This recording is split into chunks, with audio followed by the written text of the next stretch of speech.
Golden آئی James bond series کی 17ویں film ہے اور پہلی فلم تھی جس میں پائرس بروسنن نے ایجنٹ 007 جیمز بانڈ کا کردار نبھایا۔ یہ فلم ایکشن، تھرلر اور جاسوسی سپاہی دنیا کا شاندار امتزاج ہے۔ روس کا مشن آغاز میں ہم دیکھتے ہیں کہ فلم کا آغاز روس کے ایک خفیہ کیمیکل ہتھیاروں کے پلانٹ سے ہوتا ہے۔ جیمز بانڈ 007 اور اس کا ساتھی ایجنٹ ایلک ٹریویلین 006 ایک خطرناک مشن پر ہوتے ہیں تاکہ اس پلانٹ کو تباہ کر سکیں۔ اس دوران ٹریویلین پکڑا جاتا ہے اور روسی کرنل اور ماؤف اس کو گولی مار دیتا ہے۔ بانڈ بمشکل اپنی جان بچا کر نکلتا ہے اور سمجھتا ہے کہ اس کا ساتھی مر چکا ہے۔ 9 برس کے بعد ایک نیا خطرہ نظر آتا ہے۔ 9 سال کے بعد روس میں ایک اور خفیہ واقعہ ہوتا ہے۔ ایک طاقتور خلائی ہتھیار گولڈن آئی سیٹلائٹ جس کا الیکٹرو میگنیٹک پلس EMP پیدا کرنے کی صلاحیت رکھتا ہے۔ یہ ایک ایسا ہتھیار ہے جو کسی بھی ملک کے تمام کمپیوٹر سسٹمز، مواصلات اور بجلی کو تباہ کر سکتا ہے۔ روسی سیٹلائٹ کنٹرول سینٹر پر حملہ ہوتا ہے اور تقریباً سبھی مارے جاتے ہیں۔ صرف ایک خاتون پروگرامر نیٹالیا سیمانووا زندہ بچتی ہے۔ یہی گولڈن آئی کے راز کو سمجھتی ہے اور آگے چل کے کہانی میں بڑا اہم کردار ادا کرتی ہے۔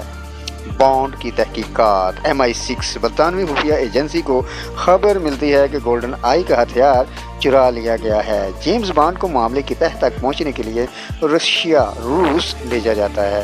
وہاں اسے پتہ چلتا ہے کہ یہ سب کچھ کرنل اور ماؤف نے نہیں کیا بلکہ اس کے پیچھے ایک بڑا دماغ ہے اور وہ دماغ کوئی اور نہیں بلکہ اس کا پرانا ساتھی ایلک ٹریویلین 006 ہے جو زندہ ہے۔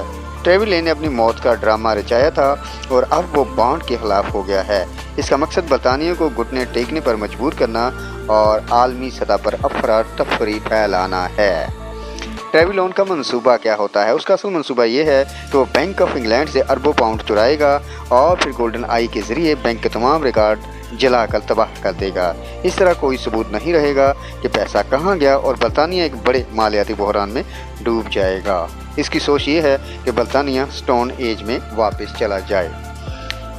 نیٹالیا کا کردار کیا ہوتا ہے؟ وہ ایک بہترین کمپیوٹر ماہر ہے۔ بانڈ کے ساتھ مل کر ٹریویلین کے منصوبے کو ناکام بنانے کے لیے کام کرتی ہے۔ وہ گولڈن آئی سیٹلائٹ کو ہیک کرتی ہے اور اسے دوبارہ زمین کی فضا میں داخل کر کے تباہ کرنے کا پروگرام بنا دیتی ہے۔ کہانی کا سب سے سنسنی خیز حصہ تب آتا ہے جب بانڈ اور اس کی نیٹالیا کی لڑائی ٹریویلین کے ساتھ ہیڈ کوارٹر تک پہنچتی ہے جہاں ایک بہت بڑی سیٹلائٹ ڈش ہوتی ہے۔ بانڈ ٹریویلین کے آدمیوں سے لڑتا ہے، مشینری کو تباہ کرتا ہے اور آخرکار ٹریویلین کے ساتھ آمنے سامنے آ جاتا ہے۔ بانڈ اور ٹریویلین کی زبردست فائٹ ہوتی ہے۔ آخرکار بانڈ ٹریویلین کو ڈش کے اوپر سے گرا دیتا ہے۔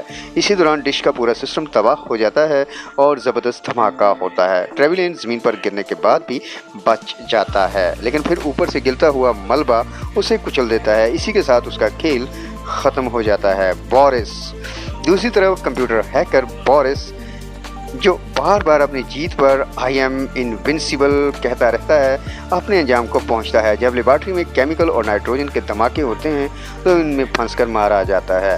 اختتام کیا ہوتا ہے؟ کہانی کے آخر میں نیٹالیا بانڈ کو ایک ہیلی کاپٹر کے ذریعے بچاتی ہے اور وہ دونوں سکون کے چند لمحے گزارنے ہی والے ہوتے ہیں کہ امریکی میرینز پہنچ جاتے ہیں اور انہیں گوانتانامو بے لے جایا جاتا ہے۔ فلم گولڈن آئی میں ایک کلاسک اسپائی ایکشن فلم ہے جس میں دکھایا گیا ہے کہ ٹیکنالوجی اور ہتھیار کس طرح دنیا کو تباہ کر سکتے ہیں اگر وہ غلط ہاتھوں میں چلے جائیں۔ ٹریویلون جیسے دشمن نہ صرف ذاتی بدلہ لینے کے لیے خطرناک ہیں بلکہ پورے ملک اور دنیا کو افراتفری میں ڈال سکتے ہیں۔ جیمز بانڈ اپنی ذہانت، ہمت اور بہادری کے ساتھ نہ صرف اپنے دشمن کو مات دے دیتا ہے بلکہ دنیا کو بھی ایک بڑے مالیاتی بحران سے بچاتا ہے۔ نیٹالیا کا کردار یہ پیغام دیتا ہے کہ عورتیں بھی سائنس اور ٹیکنالوجی میں اہم کردار ادا کر سکتی ہیں اور دنیا کو بچانے میں ان کی صلاحیتیں بہت کارآمد ہو سکتی ہیں۔